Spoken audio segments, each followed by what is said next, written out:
The galaxy had known peace for millennia. The coalition of stellar species, an alliance of over 1,000 sapient species, governed the Milky Way with an iron fist wrapped in silk. Though numerous, the coalition was organized, efficient, and technologically advanced. The galaxy functioned as a finely tuned machine, with each species contributing to the greater whole, working together in a harmonious balance. That was until the humans arrived. No one in the coalition had expected much from Earth when its inhabitants first made contact. A relatively backwater planet, located in a backwater arm of the galaxy, Earth was home to a species that hadn't even developed faster than light travel on their own. They had discovered it by accident, or so the rumor went. A freak mishap in one of their primitive space stations led to the first human ship jumping to another star system. It was a fluke, a cosmic mistake. The coalition tolerated their existence at first, much like an adult tolerates a child's first steps. But humans had something no other species did, an indomitable will. It had started simply enough. Earth had been invited to the coalition, a diplomatic gesture meant to give the new species a chance to integrate slowly. But humanity had a knack for adapting. While most species took centuries to adjust to the galactic stage, the humans made leaps in years. Their rapid advancement was unlike anything the coalition had seen. Every time the coalition thought they had accounted for the humans, they did something unexpected. First, it was their economy. Earth entered the galactic trade market with modest resources, but they quickly capitalized on their vast oceans and minerals, exporting unique products no other species could replicate. They revolutionized energy markets with their development of cold fusion reactors, an innovation that baffled the galaxy's best scientists. Next, it was their military. Though late to space warfare, they applied ancient strategies, ones that predated even their industrial age, to devastating effect. Coalition commanders dismissed humanity's fleets as quaint and inefficient, until they started losing battles. In skirmishes across the Outer Rim, human fleets outmaneuvered larger coalition forces, using guerrilla tactics, deception, and sheer stubbornness to punch well above their weight. It wasn't long before whispers circulated through the galaxy. Humans were dangerous. Humans were unpredictable. Humans couldn't be stopped. The tipping point came when the Ravka invaded. The Ravka were a warrior race from beyond the galactic fringe. Massive, insectoid beings with ships that resembled organic nightmares. They had ravaged countless worlds on their way to the Coalition's borders, and the Coalition, confident in their combined military might, had dismissed them as little more than a nuisance. But the Ravka were relentless. They obliterated entire systems, consuming planets, leaving nothing but smoldering ruins in their wake.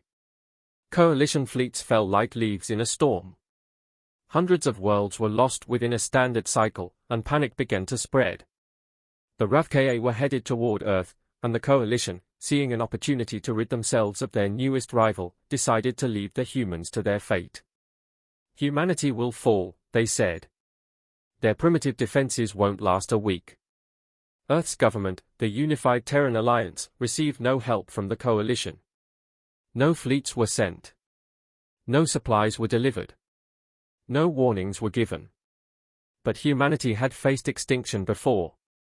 The Ravka invasion was just another chapter in their long history of survival. The invasion began with a massive armada appearing on the edge of the solar system.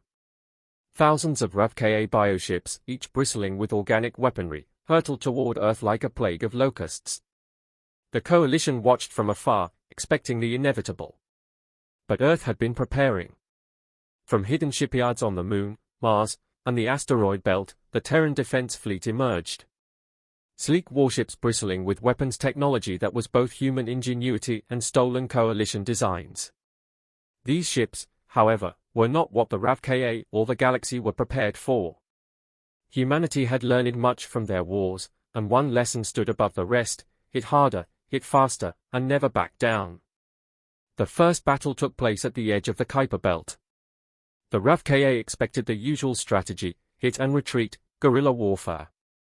Instead, they met an overwhelming counteroffensive. Human warships didn't flee, they charged head-on, with fusion torpedoes lighting up the dark reaches of space.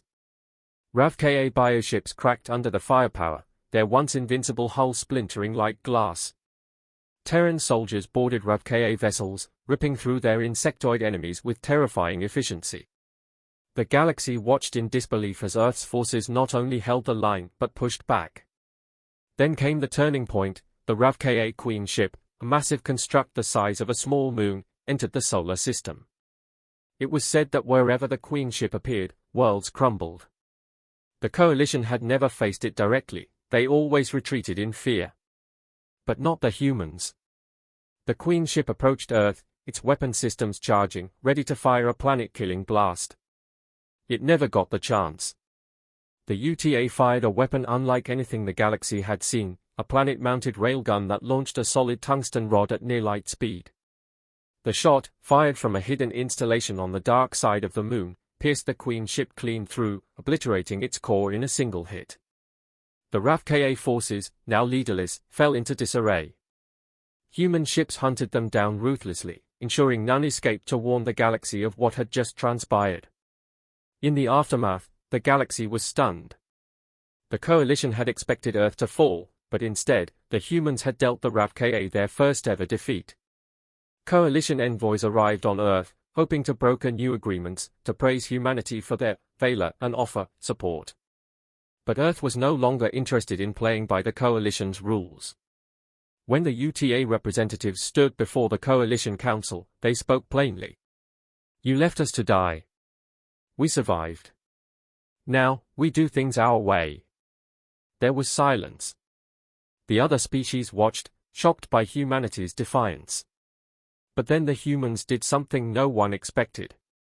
They proposed a new alliance, not to the Coalition, but to the galaxy. An alliance built on mutual respect, protection, and advancement. One where Earth would no longer be the underdog, but an equal partner.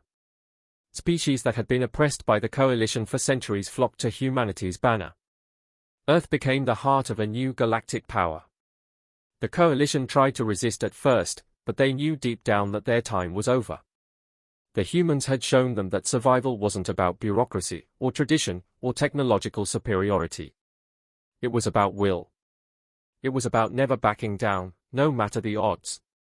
In the years that followed, humanity led the charge in reshaping the galaxy. The Coalition disbanded, replaced by the Galactic Federation, with Earth at its center.